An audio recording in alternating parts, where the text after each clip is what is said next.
Hello, Mendocino Coast Botanical Garden friends. Can you believe it's fall already? Today I'm going to take you for a little walk in the vegetable garden and show you what's happening.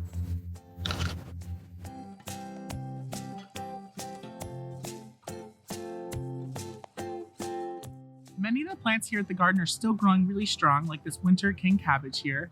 Many of them will be removed before midwinter.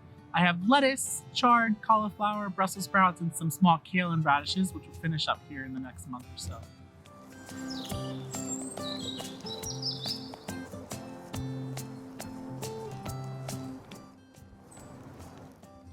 We're also starting many different cover crops here at the Botanical Garden.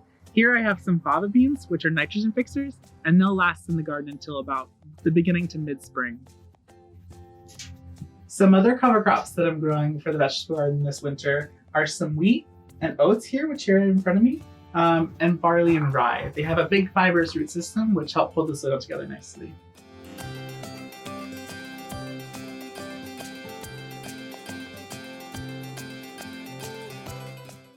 And that's what's happening in the vegetable garden. Hope to see you this season.